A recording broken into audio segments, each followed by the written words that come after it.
Aurora Estrada. En estos momentos iniciaremos la presentación del libro Machado de Assis, la tradición literaria brasileña y las vanguardias, organizada por la Embajada de Brasil.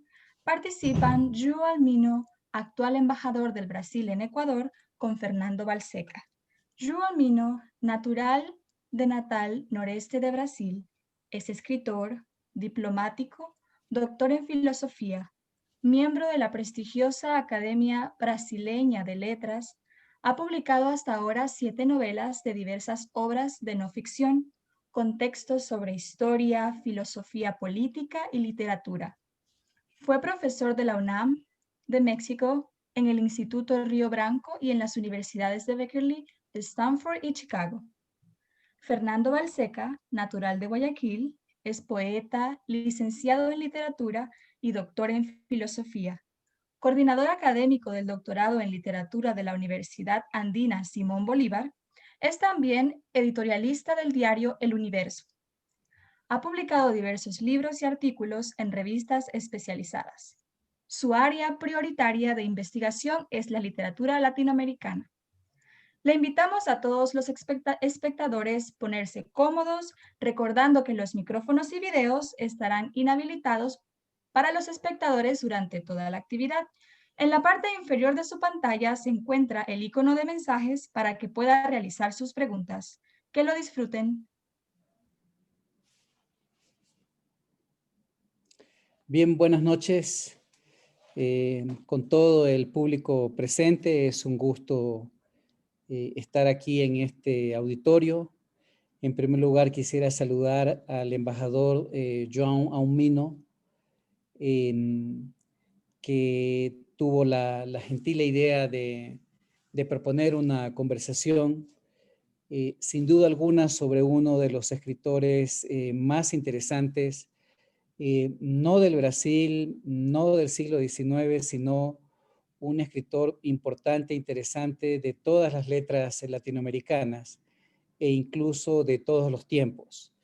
No es fácil hoy en día ser así de superlativo, de decir este es el mejor escritor de su época, pero sin duda alguna estamos ante una figura sumamente importante para las letras latinoamericanas, las letras escritas en portugués, pero también en una dimensión latinoamericana.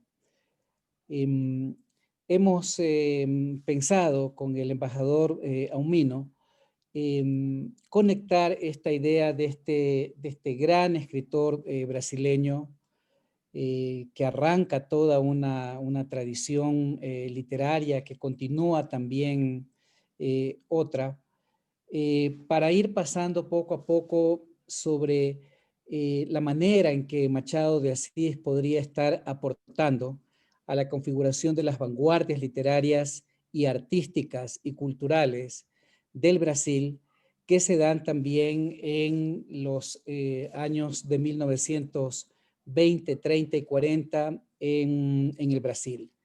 Entonces, voy a hacer una pequeña presentación de una idea general de Machado de Asís para pasarle inmediatamente la palabra a João.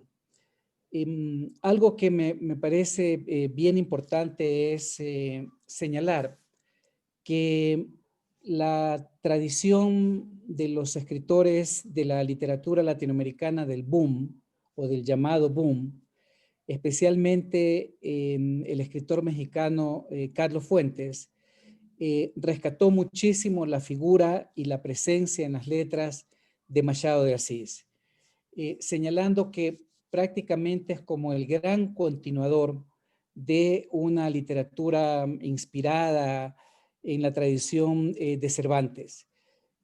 Carlos Fuentes tiene la idea de que hay en la novelística latinoamericana lo que él llama la tradición de la Mancha por un lado y la tradición de Waterloo por otro.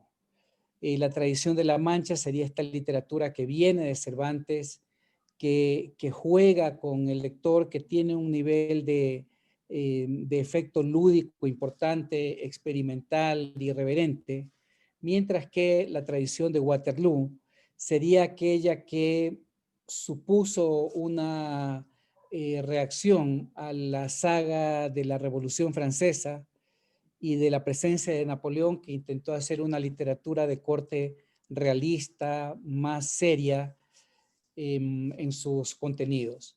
De tal modo que estamos ante un escritor, un novelista que aparte de escribir novelas importantes, escribió muchísimos cuentos, escribió varios libros de poesía que son también trascendentes en la cultura latinoamericana, hizo crónica periodística y estamos en definitiva ante un escritor que jugó con la lengua, que jugó con sus historias y en ese sentido establece una especie de conexión, digamos así, de una tradición cervantina.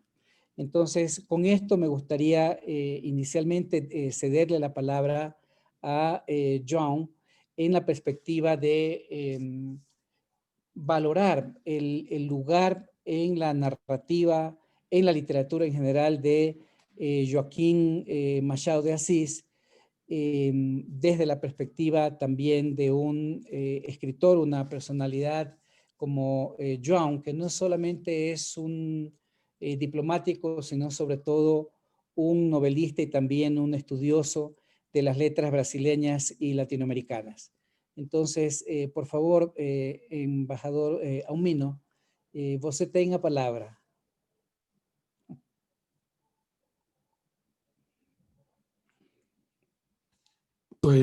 Ahora sí. Muchas gracias, Fernando. Muito obrigado. Quisiera, en primer lugar, agradecer las palabras de introducción de nuestra moderadora, hacer una pequeña corrección. Nací en Mossoró, es una ciudad del mismo estado que Natal, que es la capital, que ella mencionó. Pero quisiera empezar agradeciendo a la Feria Internacional del Libro por la invitación. Quisiera sobre todo agradecer la presencia aquí conmigo hoy del poeta, ensayista y profesor Fernando Balseca. Antes de hablar de Machado, Fernando, quisiera recordar a outra grande brasileña que puede ser considerada una de las grandes escritoras mundiales, Clarice Lispector, porque hace 2 días hemos conmemorado el centenario de su nacimiento.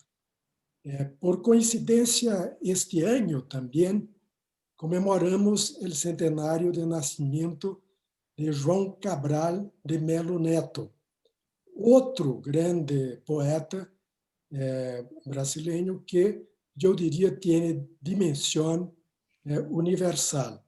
Y recordemos, vivió aquí, en Quito, como embajador del Brasil de 1979 a 1981.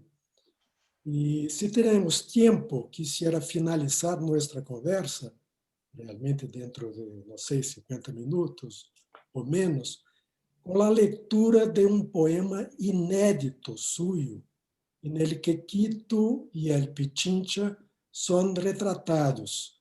El año pasado yo estuve en la Feria del Libro para lanzar este libro, no sé si se ve bien, pero tiene el título de Vivir en los Andes y es una colectánea de los poemas ecuatorianos de João Cabral de Melo Neto. Alguien en la audiencia el año pasado me preguntaba si había algún poema en que estuviera retratado el Pichincha, porque había otros en que se retrataba el Cotopaxi, el Chimborazo, y yo le contesté que no. Pues bien, durante este año fueron ubicados 10 poemas inéditos ecuatorianos de João Cabral de Melo Neto que vamos incluir en una segunda edición de este libro. Bueno, Machado de Assis. Bueno, nació en 1839, murió en 1908, negro, hijo de un padre descendiente de esclavos y pintor de paredes, y de una madre pobre de los Azores.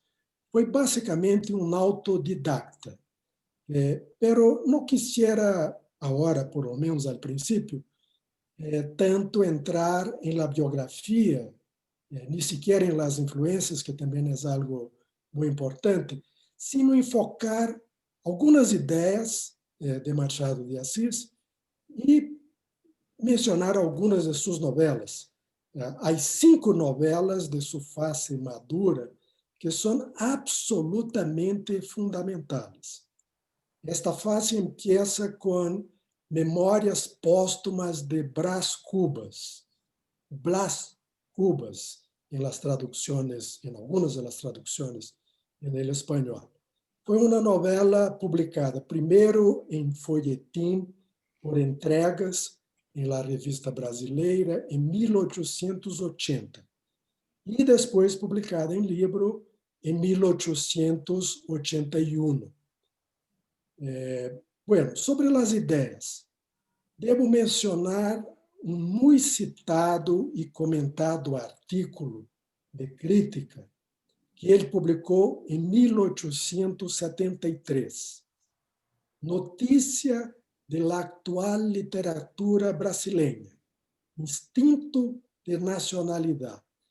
Aí, neste artículo, ele dá o exemplo de Shakespeare, um autor genuinamente inglês, pero que ubicou suas peças em outras partes, não em Inglaterra, por exemplo, ubicou peças em Dinamarca, ubicou peças em Itália. Al final de este artículo, ele conclui: lo que se requiere del escritor es cierto sentimiento íntimo que lo vuelve persona de su tiempo y de su país, aunque trate de asuntos remotos en el tiempo y en el espacio.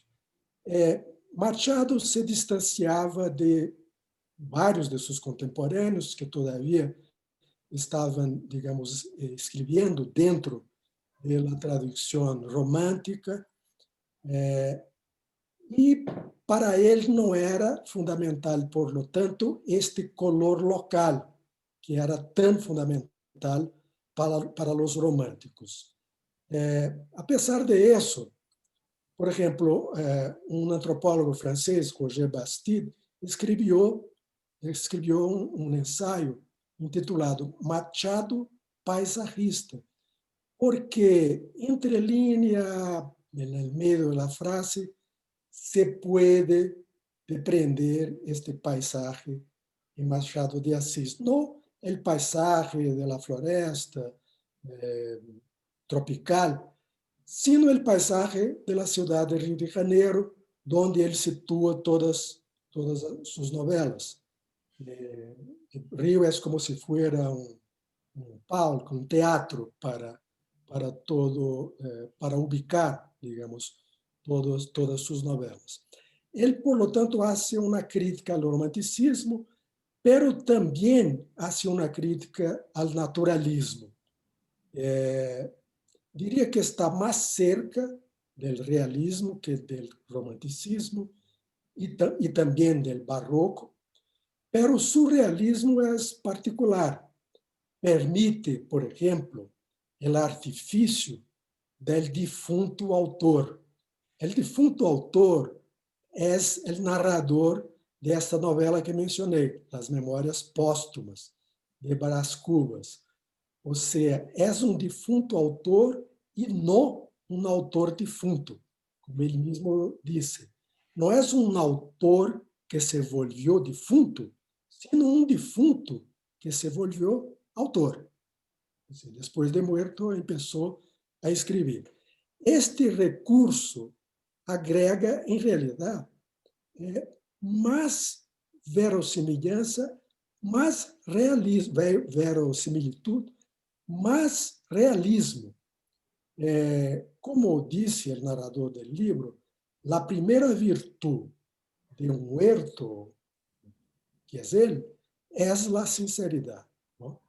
Entonces, Machado, con esta distancia de estas corrientes estéticas, en realidad hace una literatura muy original. Y cada generación descubre su Machado de Assis.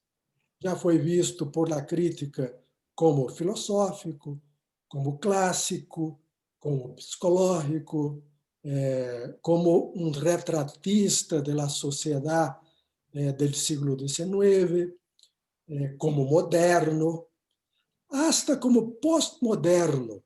E aí pensando, sobretudo, na fragmentação do texto, e no metalenguaje, que são características muito suyas. Digamos, como sínteses de todas estas vertentes, que seja sempre actual. E para ilustrar este ponto da atualidade, quisiera mencionar que acaban de salir duas novas traduções ao inglês de Memórias Póstumas de Brás Cubas, ou Blas Cubas.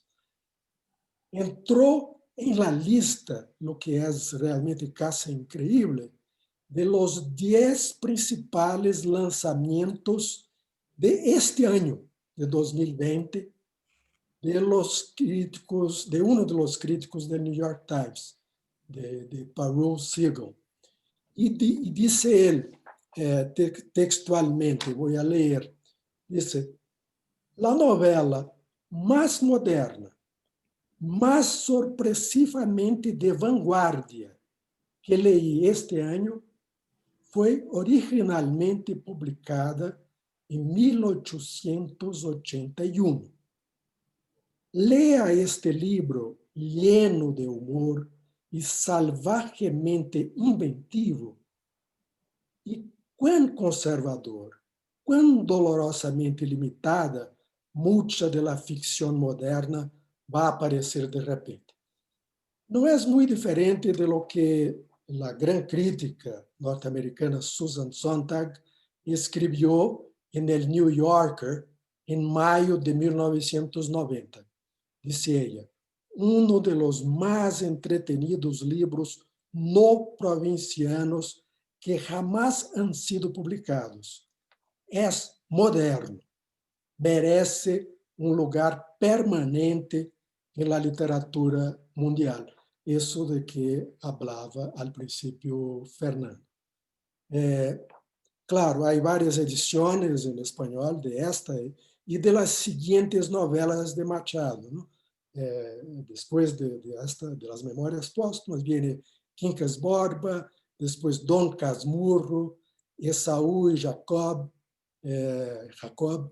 e Memorial de Aires, que foi publicada no ano da morte de Machado, ou seja, em 1980. E graças a Fernando por recordar este texto de Carlos Fuentes, que está intitulado Machado de la Mancha. É um texto que inicialmente ele leu na Feira Internacional do Livro de Guadalajara, se não me equivoco, em 1996. E depois foi publicado no Fundo de Cultura Econômica em 1998. E aí Fuentes disse muito claramente que se trata do maior novelista ibero-americano do século XIX, solitário, segundo ele, não? E, bueno, eu não sei se me he extendido quizás demasiado, pero outra coisa que deveríamos falar, Fernando, quizás sean las características, algumas das características de esta obra de Machado. Quizás puedo hablar un poco más de eso, pero el hecho de que algunos de los libros son en primera persona, eso crea algo importante en la narrativa. la valoración de la presencia de la mujer, el diálogo con el lector, su humor, ¿no? El pesimismo mezclado con ironía y así por delante. Pero creo que mejor sería ahora dialogar un poco y quizás tengamos la oportunidad de profundizar un poco estos temas. Bueno, muchas gracias. Gracias, John. Como lector de la literatura latinoamericana, a mí, siguiendo también la línea de otros estudiosos, me llama profundamente la atención, digamos, la modernidad de Machado. Cómo él pudo concebir, particularmente desde su narrativa, aunque también merecería un comentario aparte sus crónicas que ciertamente anuncian la importancia de este género híbrido que cada vez va cobrando como mayor relevancia en América Latina. Y digo esto porque entre sus textos hay varios libros de cuento que también tienen una presencia poderosa sobre todo de renovación de la lengua, porque Machado a fines del siglo XIX está tan interesado en las historias como en el lenguaje. Me parece que, por ejemplo, en la experiencia ecuatoriana, en términos de la narrativa, esto no sucede así. Los novelistas de mediados y de fin del siglo XIX en el Ecuador estaban como más interesados en la presentación de historias que llamaran la atención del lector y hacen un trabajo correcto con la lengua en el estándar de la época, pero me parece que la perspectiva de la experimentación de la palabra en Machado de Asís es también como sobresaliente. Quisiera recordar un cuento largo o novela corta, esta de El alienista, que es un texto, también me parece que es de los años de memorias póstumas, que es un cuento que aparece como en papeles dispersos, este libro de cuentos. Un cuento que supone una concepción y una comprensión muy interesante de cómo la literatura es también un mecanismo que contrapone las verdades oficiales que están circulando. Espero que haya en el público que asiste ahora personas que hayan leído este texto, pero se trata básicamente del retorno de un médico alienista, ¿no? Un protopsiquiatra, un médico de la mente que ha estudiado en Portugal con muchos honores y regresa a una pequeña población de Itaguaí, cercana a Río de Janeiro, y empieza a poner en práctica todos estos elementos de la salud mental que él ha aprendido. Y desde una supuesta racionalidad, realmente nosotros como lectores nos vemos como desbordados del asombro de cómo Machado de Asís a fines del siglo XIX, no sé, es capaz de romper con una concepción normalizada sobre la salud mental y cuestionar incluso el lugar del psiquiatra en ese proceso de definir quién está sano mentalmente y quién está loco. Me parece que el arte de Machado de Asís es que uno como lector no sabe si sonreír o realmente preocuparse sobre las historias que lee, o ambas cosas a la vez. Tal vez la potencia de Machado precisamente es esta capacidad de producir en los lectores estos sentimientos. El desenlace de este cuento es más que hilarante, tiene que ver con una reflexión sobre la condición humana, sobre las relaciones afectivas en el matrimonio, una relación con el poder, con la ley que se establece desde los ayuntamientos o desde los estados. Y entonces tenemos un Machado de Asís verdaderamente moderno, alucinante, que parecería ser que está cuestionando valores ya ni siquiera del siglo XX, que él vivió 8 años, sino del siglo XXI. Entonces, me parece que hay allí un juego que precisamente es el que va a permitir el desarrollo de esta importantísima vanguardia brasileña. No sé cómo reacciona ante esto, John.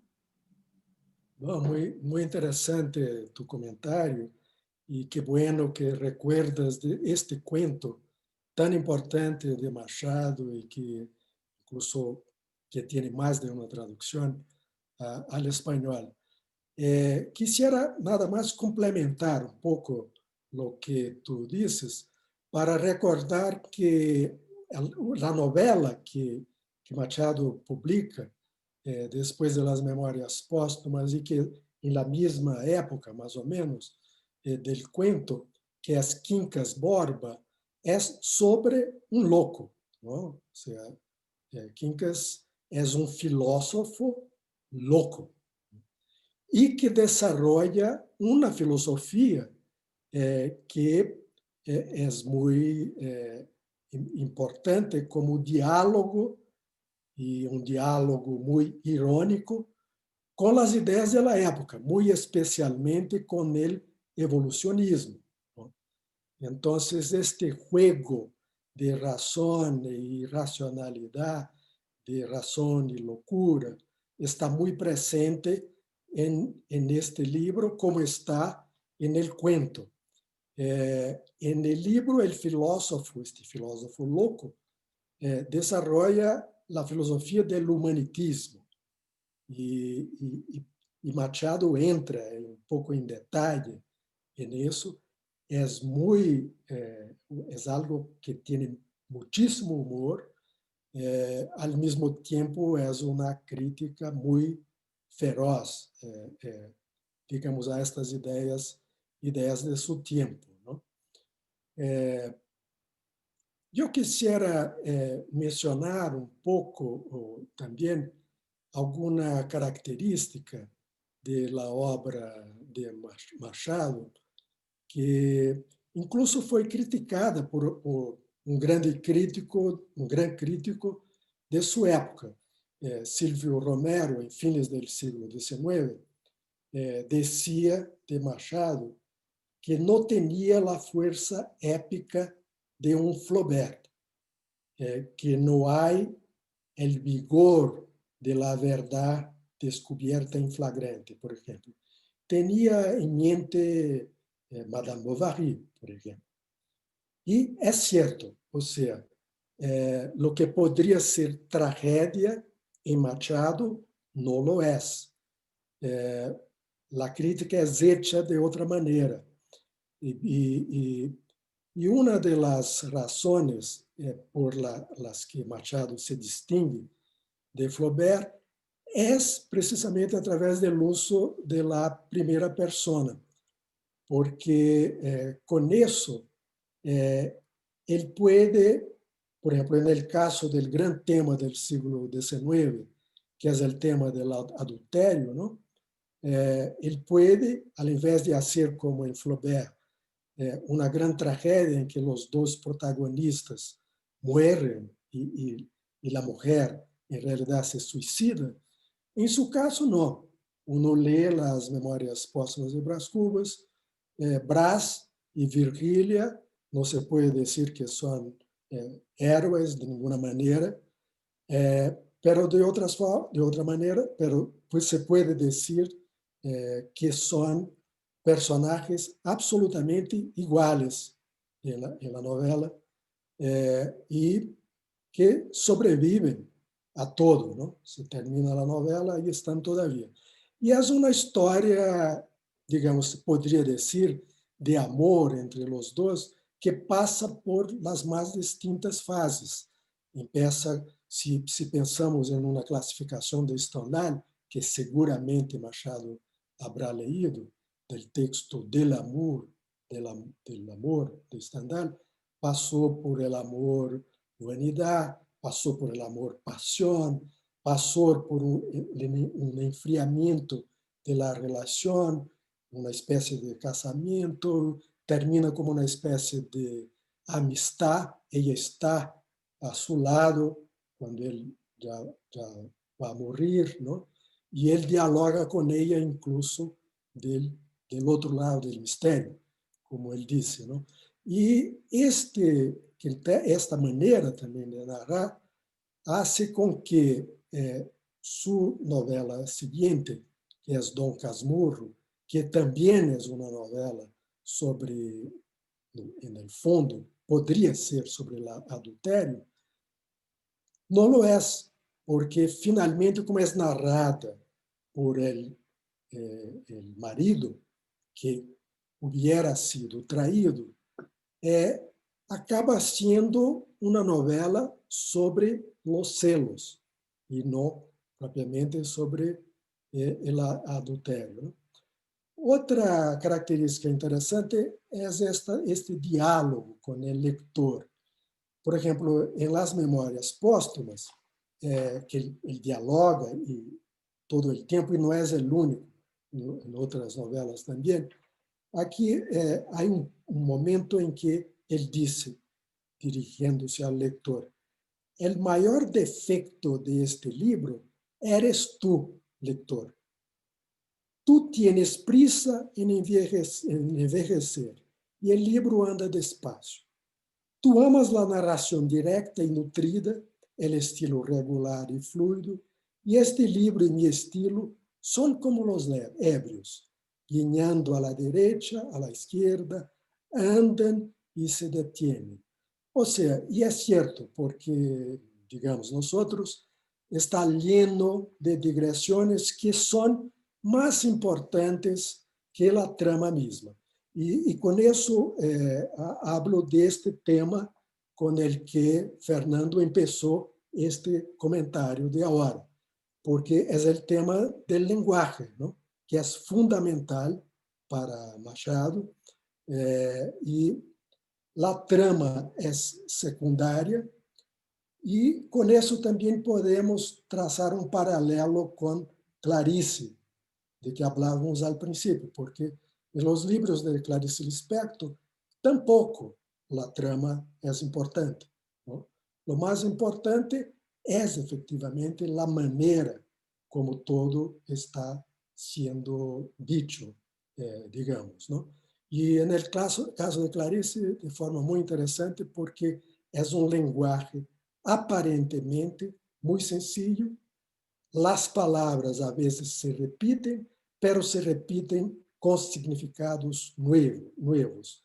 Hay una especie de vértigo del lenguaje en el caso de Clarice. Pero en los dos casos, el lenguaje es absolutamente fundamental.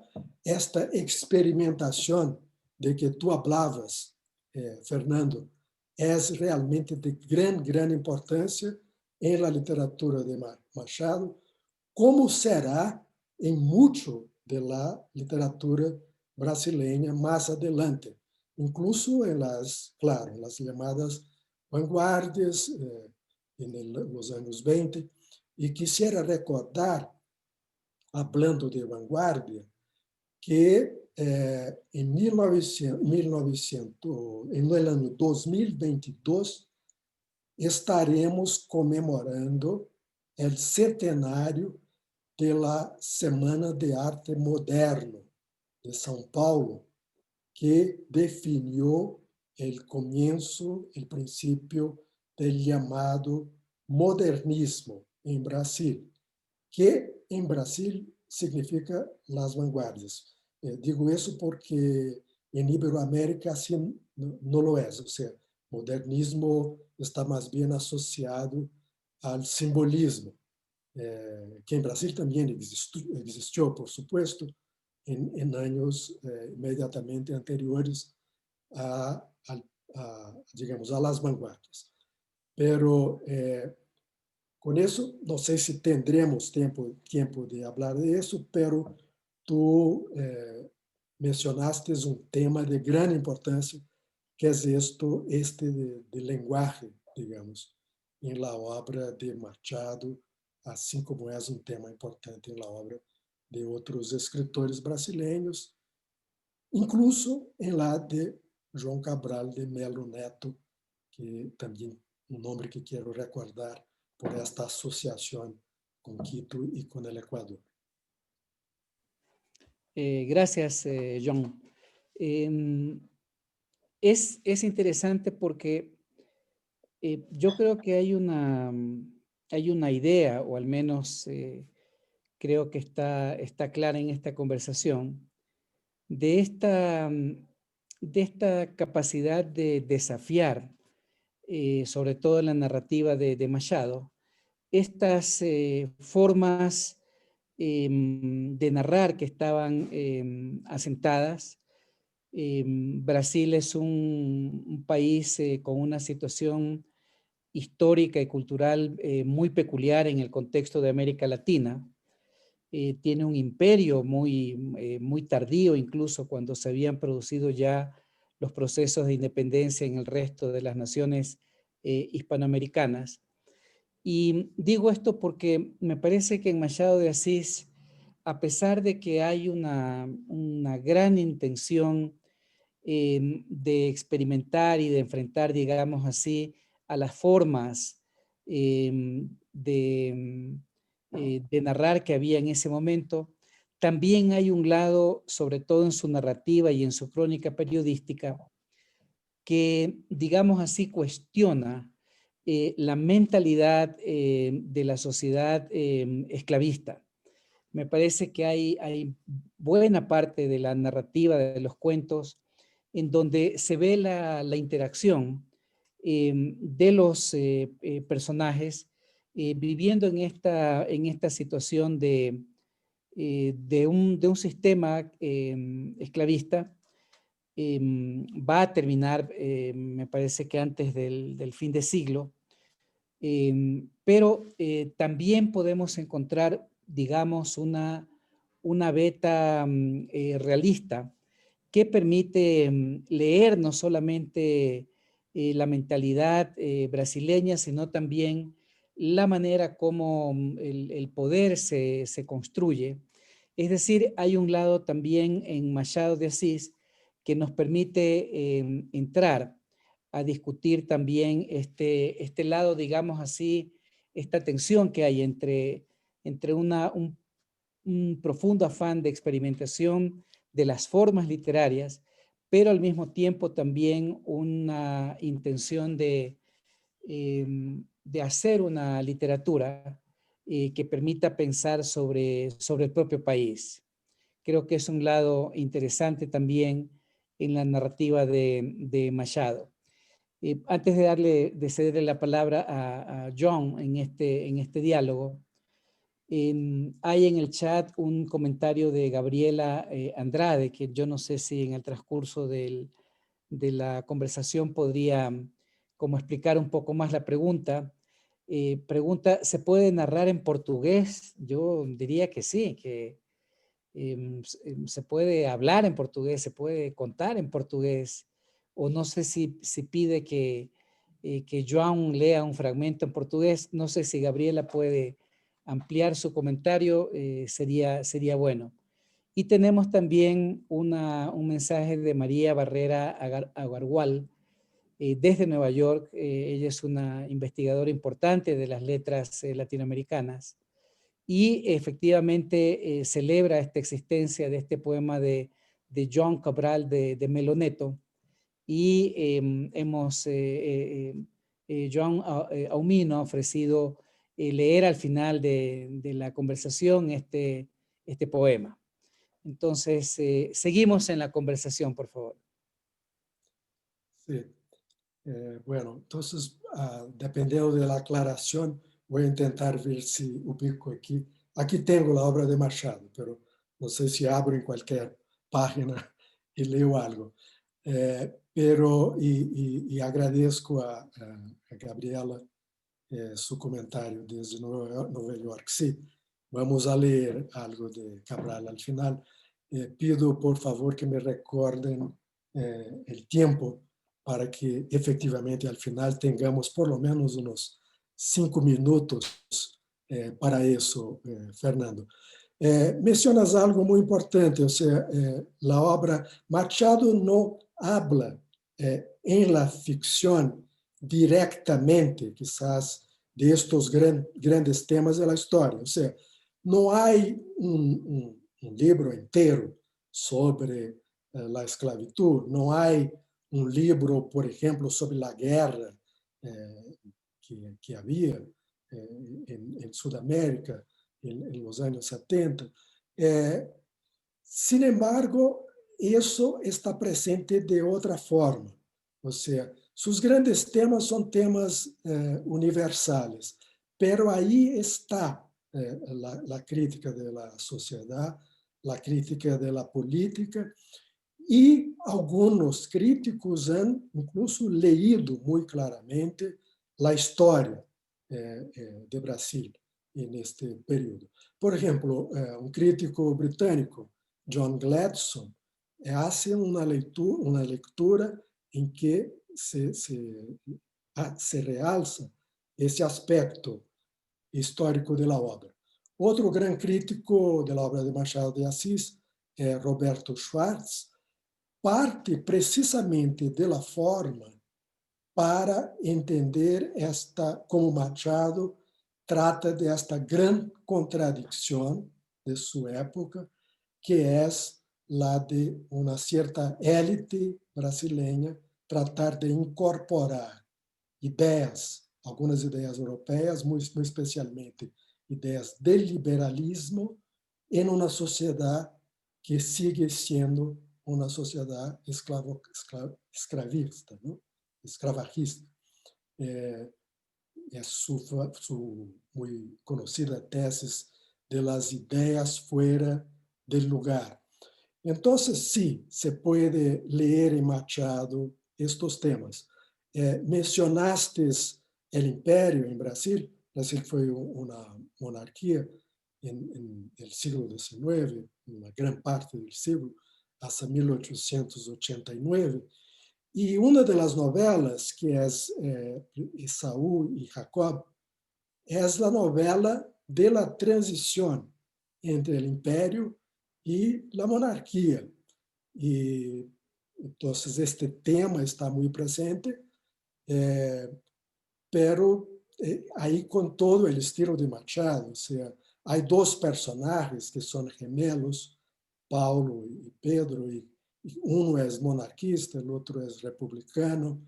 Los dos aman la misma mujer, ¿no? Y hay incluso una escena muy cómica, pero muy significativa, que es un tipo que tiene una confeitaría, ¿no? Una especie de una panadería, dulcería, el custodio, que cuando termina, cuando llega la República, él está muy preocupado porque él tiene su confeitaría del imperio.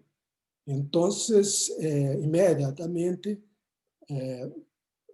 manda hacer, ordena que se haga una nueva placa, una nueva señal para su confeitaría, que debería ser Confeitaría de la República. Pero después se da cuenta que también puede haber un problema después, que no sea República, y entonces Pare en el D, es el título del pequeño capítulo de Machado de Assis. Y después de mucha discusión, incluso con el narrador de la historia, finalmente pone Confeitaría del Custodio, ¿no? Que es su nombre. Esta visión muy, digamos, individualista, ¿no? que predomina en el caso. Pero, en fin, son temas que están todos ahí.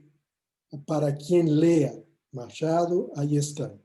Uno encontrará en él realmente una multiplicidad de ángulos para estudiarlo, para estudiar a Brasil, para estudiar no solamente a Brasil, pero para estudiar el alma humana principalmente.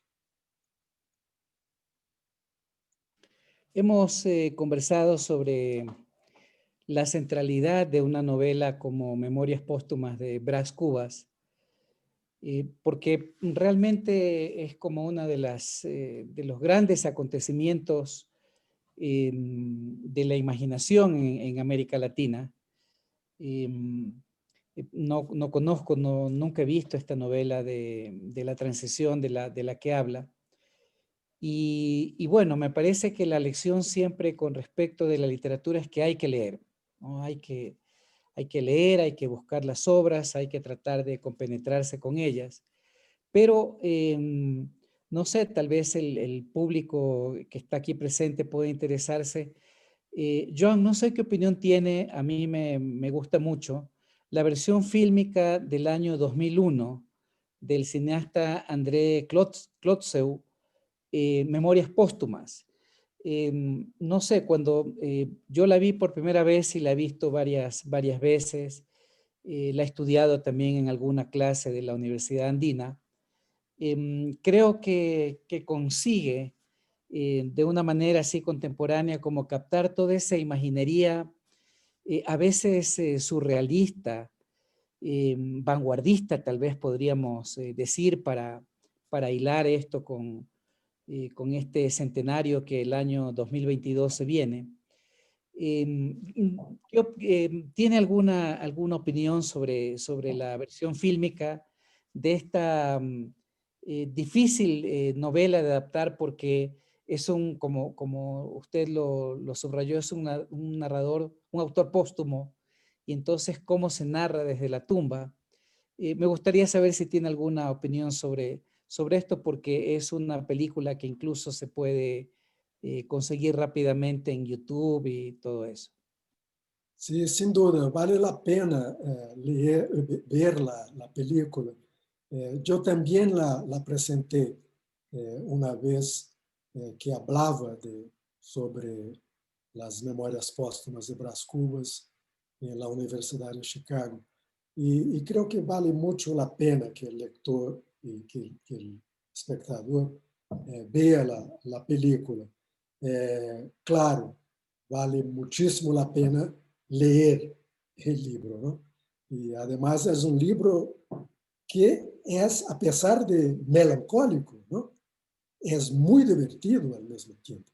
El lector, sin duda, podrá leer las Memorias Póstumas de Brás Cubas con una cierta alegría también, a pesar, digo, de los temas que son difíciles. Por ejemplo, al final del libro, Machado termina con una serie de negativas, dice él, ¿no? De por qué no fui esto, por qué no fue aquello. Y, pero aún ahí, que son cosas muy negativas, la frase final, que es la más negativa de todas, viene mezclada con este humor de él, ¿no? Que cuando él dice, al llegar al otro lado del misterio, yo tenía un pequeño saldo. No tuve hijos, no transmití a ninguna criatura el legado de nuestra miseria. Entonces, esto que es, digamos, lo más quizás terrible de la historia, él consigue ponerlo ahí con esta dosis de humor. Pero sobre todavía el libro y lo que tú decías de algunas características profundas, yo quisiera quizás recordar un pasaje que ilustra muy bien tu comentario, que es un pasaje del libro sobre el delirio de Brás Cubas, cuando ya se acerca un poco a su muerte. Y es un pasaje en que hay la figura de un hipopótamo, al final lo que ve es su gato, ¿no? Pero es al mismo tiempo un viaje del narrador por el tiempo, por todos los siglos, ¿no? Por todas las civilizaciones. Un viaje hacia el pasado, pero también hacia el futuro. Recuerda un poco lo que el gran narrador, ficcionista del siglo XX, Borges, va a hacer con el Aleph. Es un poco esta idea que está ahí en este delirio de Brás Cubas. Tal vez podemos hacer de ese capítulo la lectura. Me parece que estamos a 10 minutos. Hagamos esa lectura y después vamos al poema de Cabral Gimeno Neto. Tú me pides para leer algo de esta novela de Machado Sí, en sí, portugués. sí. En portugués. Déjame ver si la Lo ubico que aquí. interpreto del pedido de Gabriela Andrade, no nos ha vuelto a escribir, pero creo que puede ser importante, Sin duda. sobre todo porque yo creo que la perspectiva que uno puede construir sobre América Latina está incompleta si no piensa también en el Brasil. O sea, creo que construir una perspectiva latinoamericana supone, desde Hispanoamérica, quiero decir, pensar el Brasil, pensar el Caribe, francófono, el Caribe inglés. Yo creo que hay allí una continuidad cultural, el Caribe, Brasil, el Caribe andino, los Andes, Mesoamérica, que es importante y que Brasil ciertamente nos da un elemento principal. Algo cortito, Joan, nos han puesto aquí ya, tenemos 6 minutos, tal vez un párrafo y después pasamos a... Entonces, mira, iba a buscar aquel capítulo, pero mejor entonces empezar del principio de la novela, en que él dice: algum tempo hesitei se devia abrir estas memórias pelo princípio ou pelo fim, isto é, se poria, em primeiro lugar, o meu nascimento ou a minha morte. Suposto o uso vulgar seja começar pelo nascimento, duas considerações me levaram a adotar diferente método. A primeira é que eu não sou propriamente um autor defunto, mas sim um defunto autor, para quem acampa foi outro berço. A segunda é que o escrito ficaria assim mais galante e mais novo. Entonces es el principio de la novela cuando explica que es Exacto. el defunto autor, ¿no? Terminemos entonces con el poema de Cabral Gimeno Neto.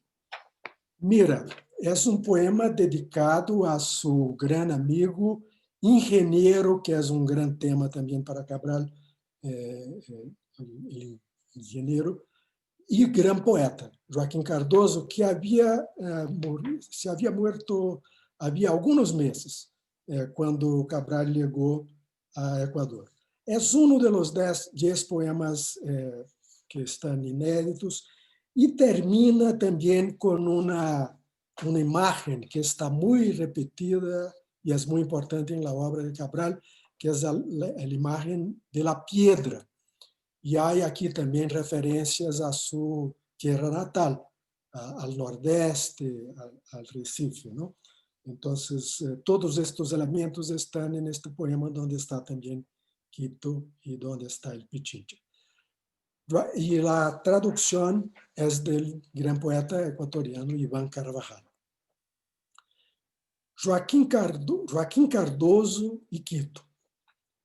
En estos mediodías de Quito, desde mi balcón actual, mirando la mole del Pichincha, que es cual durmiente animal, y más abajo, Quito tendido en una buena siesta sensual, pues en los medios días de Quito, en que la luz supera el cristal, porque es más pura, más sonora, tan leve que es casi mortal, pues releyendo lo que describía para captar lo inmaterial, me acordei de ti, de tu luz, no de montaña, litoral.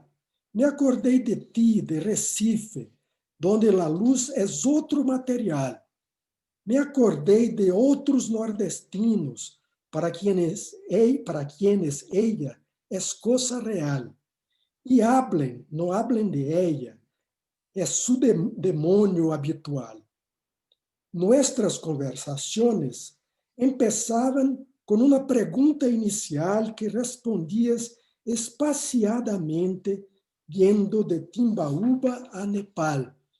Pues ahora que tú has muerto, pregunto al aire ambiental, pues sé, nadie atiende a la puerta de tu puerta sepulcral. ¿Hay en el mundo más de una luz?